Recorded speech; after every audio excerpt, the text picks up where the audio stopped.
Bismillahirrahmanirrahim. Alhamdulillahirabbil alamin. Wassalatu wassalamu ala Rasulillah ba'd. Allahumma nas'aluka ilman nafi'an wa rizqan thayyiban wa amalan mutaqabbalan. Assalamualaikum warahmatullahi wabarakatuh. Alhamdulillah, kita kembali memuji dan mengagungkan Allah Subhanahu wa taala yang telah memudahkan kita dalam memilih keimanan, mempertahankan keimanan, dan menjadikan keimanan hal tersebut menjadi suatu kebutuhan dalam hidup. Itu dibuktikan dari kita mendahulukan salat kita, ketaatan kita, dibandingkan mengejar dari dunia. Yang mungkin ada di antara kita yang mungkin telah masuk dunia, akan tetapi bertepatan dengan azan, dia menghilangkan dunia tersebut untuk sementara waktu dan mendahulukan panggilan Allah Subhanahu wa taala. Dan semoga di pertemuan kali ini kita dilembutkan kembali oleh Allah untuk duduk sejenak mendengar yang memperbaiki hati kita, yang dikarang oleh Profesor Dr.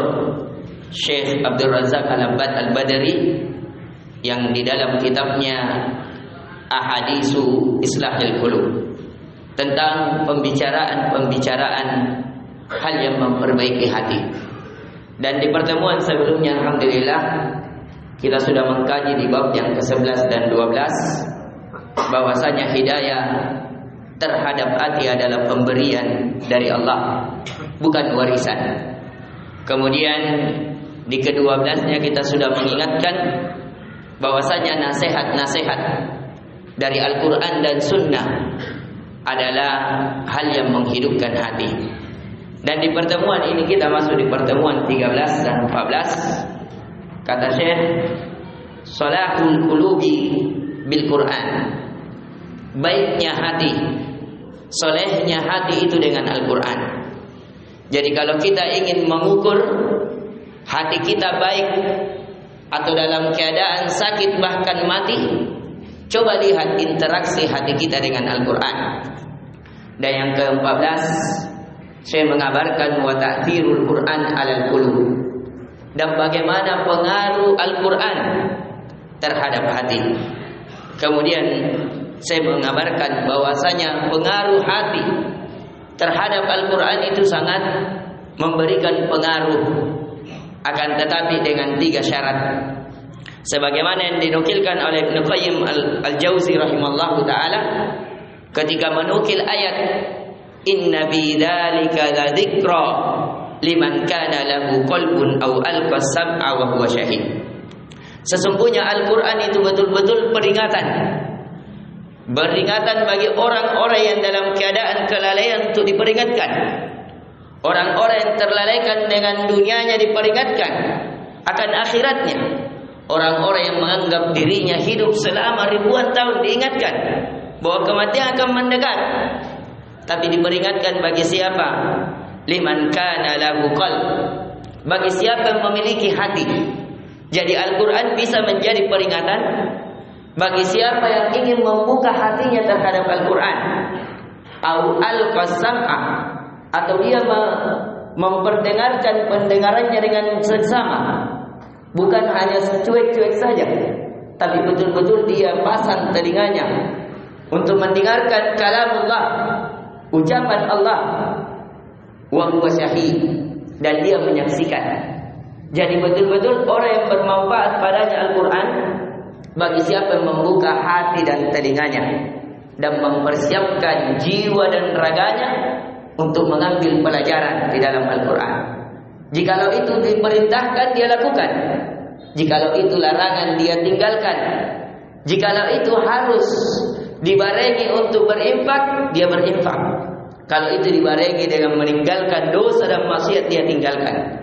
Kemudian penulis mengambil ayat di antara memperbaiki Al-Quran, dari pengaruh Al-Quran, dia adalah hudan, petunjuk dan rahmat. Kemudian dia juga adalah kitab yang paling mubarak, berkah, memberikan keberkahan pada kehidupan seorang hamba. Kemudian di antara kebaikan Al-Quran, dia adalah petunjuk yang paling lurus dan berita gembira bagi orang-orang yang beriman. Dan di antara pengaruh Al-Quran, dia adalah obat bagi hati, karena hati dari dosa-dosa dan maksiat itu mempengaruhi dan menjadikan hati hitam. Tapi dengan Al-Quran akan terangkat hitamnya dan akan terbersihkan kotorannya. Sebagaimana firman Allah di dalam surah Al-Isra, wa nunazzilu minal Qur'ani ma huwa shifaa'un wa rahmatul lil mu'minin wa la yaziduz zalimina illa khasara. Kata Allah, sesungguhnya kami menurunkan Al-Quran yang di dalamnya terdapat obat pada hati dan obat pada badan. Maka dari itu orang yang terjangkiti pada badannya penyakit adalah obat. Al-Quran bisa dibacakan padanya. Entah kerasukan jin atau orang yang tersengit kala jengking, ambilkan air, bacakan surat Al-Fatihah, itu akan menjadi obat ruqyah baginya. Dan kemudian juga Al-Quran dia akan menjadi hujjah di hari kiamat, pemberi syafaat kepada yang membacanya. Al-Quran hujjatul laka aw alaik, kama qala Nabi sallallahu alaihi wasallam. Al-Quran akan menjadi hujjah, menjadi orang yang menjaga kita di hari kiamat, menjadi saksi di hari kiamat, atau dia menjadi bumerang bagi kita. Ini di antara pengaruh-pengaruh Al-Quran dalam kehidupan kita. Dan di antara pengaruh lagi Al-Quran, di setiap hurufnya adalah satu kebaikan, memperbanyak kebaikan kita, sehingga ketika kebaikan kita lebih berat, maka surga bagi kita. فَمَنْ يَعْمَلْ مِثْقَالَ ذَرَّةٍ خَيْرًا يَرَهُ. Barang siapa amal kebaikannya lebih banyak, lebih berat, maka surga baginya. Itu di antara kebaikan-kebaikan dari Al-Quran. Dan dia juga mengangkat derajat seorang hamba dengan Al-Quran, sebagaimana hadis Umar bin Khattab, kata Nabi sallallahu alaihi wasallam, innallaha ta'ala yarfa'u bihadzal kitab aqwaman wa yada'u bi akharin. Sesungguhnya Allah Ta'ala mengangkat suatu kaum dengan Al-Quran dan menghinakan suatu kaum dengan Al-Quran. Ini yang bisa kita berikan. Kita tidak bacakan dari tadi faedah-faedahnya dengan dalil, karena waktu yang membatasi kita. Kita mengambil dari beberapa saja dalil karena waktu yang membatasi kita. Dan kita ingatkan inti pelajaran yang bisa kita petik, bahwasanya Al-Quran dari bentuk barometer tentang hati kita baik atau tidak. Kalau kita senang dengan Al-Quran, membacanya, menghafalkannya, memahaminya, mengamalkannya, mendakwakannya, itu diantara bentuk baiknya hati kita, solehnya hati kita. Namun kalau sebaliknya, itu dari bentuk hati kita berpenyakit atau mati. Kemudian pengaruh Al-Quran dalam kehidupan, bukan hanya pada kehidupan dunia, tapi memberikan pada kehidupan alam barzah dan di akhirat kita. Ini yang bisa kita berikan. Semoga memberikan manfaat. Subhanakallahumma bihamdik, asyhadu an la ilaha illa anta, astaghfiruka wa atubu ilaik. Assalamualaikum warahmatullahi wabarakatuh.